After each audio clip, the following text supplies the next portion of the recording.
I'm Larry O'Connor alongside Brian Wilson. We are joined now on the line by Byron York, chief political correspondent for the Washington Examiner. And, Byron, I watched the president yesterday there in his little event there at the White House. And, I felt really relieved because it's all going to be better. Because, the president, he's mad, and he's on it, and we're going to have this tech surge. Some of the best and brightest minds in the technical world are now going to try to make sure that the healthcare.gov website is working. So, it's all going to be better. It's all fine. Did you hear the part where he said, you've probably heard that healthcare.gov hasn't worked as smoothly as it was supposed to? You don't say. Are you kidding me? No, I hadn't heard that.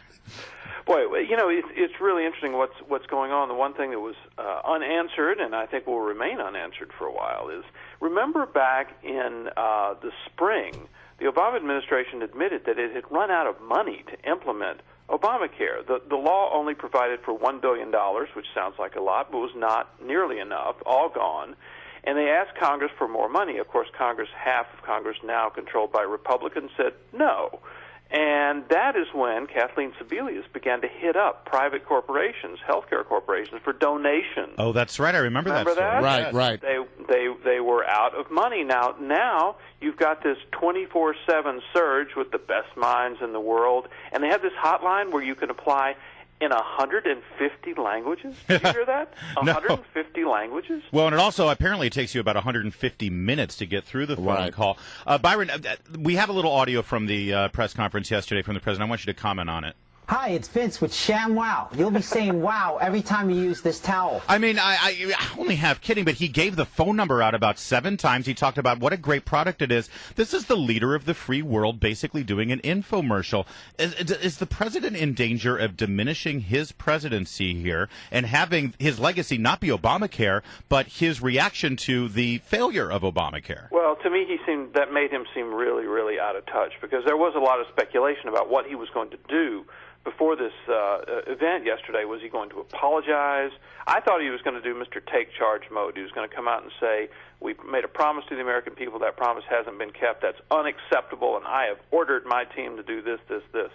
I thought he was going to be Mr. Take Charge. And in the meantime, there's a moratorium on the individual mandate. We'll delay the enrollment or something, but we feel your pain, Americans. There was none of that. No, none of that. But it was a pep rally, and it was an infomercial. You're absolutely right. It was a pep rally, but you have written about this, and I want you to go into greater detail. President surrounds himself with people who are supposed to be success stories, people who have successfully navigated the system and are beneficiaries of this website. But as you found out, that's not really true. Well, it's pretty classic behavior. A president, uses some human backdrops, says these people have benefited from what I'm doing, and he said these people had benefited from Obamacare, and the White House very helpfully put out small bios of all these people, and apparently I was the only guy who read them. I mean, one of them was a guy, he works in a restaurant in Philadelphia.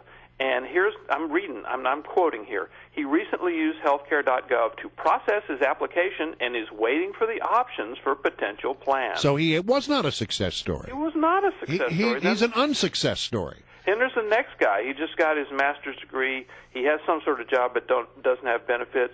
Here's a quote from him. Here's his quote about him. He recognizes the importance of coverage and is planning to enroll after he explores his coverage options. Another non-success story. Sebelius, though, it seems like to me she's really, sort of in the crosshairs here. Can I say that? I'm not supposed to say that, I guess. But she's really the person getting a lot of flack here. She was the person on duty. Why is it that we don't hear any talk about Sebelius, being fired or somebody being fired for what is an absolute disaster in private enterprise? If you have an absolute disaster, somebody's head's on the chopping block. Yeah, that's interesting. You've heard some Republicans call for her to resign or be fired. What's important for the administration is I don't think any Democrat has come out for that. But she is in trouble because, as you know, Fred Upton, who's the Republican chairman of the House Energy Commerce Committee, wanted her to testify this Thursday at a hearing that he's having, and they said she was busy, and he said, well, wait a minute, she had time to go on Jon Stewart's show, and she can't come do this. She's also at this big gala in Boston the night before.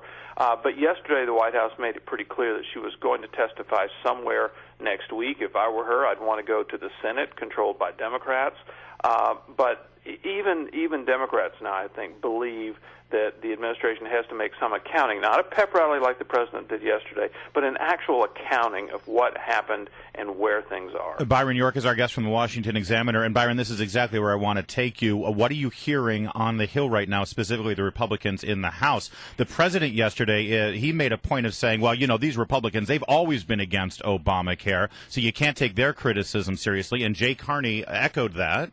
They've tried more than 40 times to repeal it or by other means sabotage the Affordable Care Act. They shut down the government because of their opposition to. So, Byron York, because of their past opposition to this program, does that preclude them from legitimately criticizing how it's rolling out? Well, they run the House of Representatives, which has a legitimate oversight interest in this. Go back to a few months ago. Remember, there were news stories saying there are problems with this Obamacare website. People are worried about it. They're worried it's not going to be ready on time. Well, I just mentioned Fred Upton before. He had HHS officials come to his committee and testify that everything was going fine, no problem, October 1, ready to go. Now, he's going to want to ask these people, were you telling me the truth when you said that? What did you know? When did you know it? What's going on here? That's completely legit. I mean, given the size of this enterprise of Obamacare, that's an entirely legitimate congressional oversight issue. Well, so how's it going to get fixed? I mean, we hear that the best and brightest minds are now at work on this thing, but I've also read some reports that suggest that the problems are so systemic that they go so deep into the system. It's not just like adding a few more servers or opening the size of the internet pipeline. I mean, this apparently goes to the real structure of the website, which was incredibly badly done. Yeah, well, I mean, they're now down to people calling up, and somebody on the other end writes down the application. It's pretty low tech at this point. Here's a view of Republicans, though. I think they're trying to take a longer view here. The administration is going to fix this website at some point. It may not be in time, actually, to get the system going with the individual mandate, but they're going to fix it at some point. And then a lot of Republicans believe that's when Obamacare moves on to the sticker shock phase, when people are actually able to find out that under this system they will have to pay higher premiums, they will have higher deductibles, and that's when they believe opposition to Obamacare will increase pretty rapidly. That's after these technical problems that are consuming everybody are finally fixed. Byron, Rick, right. really quickly, if you can give me your opinion on this. You saw Jonathan Karl press Jay Carney on that issue, that they may not have this ready in time. How can the administration find the American people if their website is broken? Do you think the administration is signaling that they might give on the individual mandate? Absolutely. I mean, if they're not ready, I mean, some people have said the middle of November or the 1st of December. If people can't purchase easily coverage by then, how can you begin to penalize them come the 1st of January? I think the administration will have to make a change on that. All right, Byron York. Byron York, thank you so much. Always a pleasure.